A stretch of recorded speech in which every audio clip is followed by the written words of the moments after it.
tinogara tichinzwa mashoko ekuti kune chidhoma kana kamwana kadiki ndozwa kuti kune chidhoma. Toda kuti gogo kwenda munyatsotitsanangurira nhasi kuti chinombonzi chidhoma chii uyezve chinosenza sei, chinogadzirwa sei, chinowanikwa kupi, vanochisenzesa vanoitei.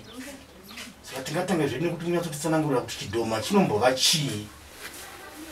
Chinhu chinonzi chidhoma wamapo chinhu chinogadzirwa nemunhu. Chimwe chinogadzirwa kari kamhuka kakaita se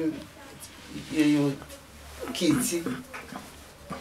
Kamwe kamunhu kanenge kakaurayiwa twana tuduku ndo tunotumwa kuita tudhoma because kanenge kashandurwa kuita chinhu chemunhu. Kana munhu mukuru anoshandurwa kuita munhu anoshandiswa nemunhu. Saka kana akudaidzwa chidhoma chinokurowa imba machinyi, zvidhoma ndo zvinorowa, ndo zvinotumwa kunouraya munhu. Saka zvichinzi zvidhoma ndekuti chachimunhu chamutswa neumwe munhu achichisenzesa zvaari kuda kuti akanganise vanhu.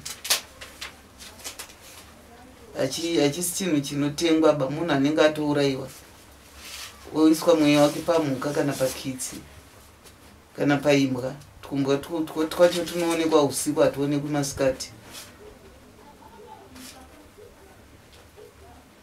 Saka gogokwenda muri kuti imimi ava vanhu vanozopindura vana vadiki kana vanhu vakuru vaita zvidhoma vanotouraya munhu vakanangana here nekuti uyu toda kuzomupindura kumuita chidhoma? Ipapa hatizivi kuti vanouraya vakananga kuti vada kumuita chidhoma here, asi zvinodaro kuti nekuti vanenge vasina kumudya womupindura mweya wake kumuisa pane chimwe chinhu. Kana kuti vanomudya asi spirit yake ndo mweya wake ndo wanoisa pachinhu kuti vaone kuchishandisa chemunhu uyu. Ndikuti hachisi chinhu chakasikwa naMwari bachidhoma.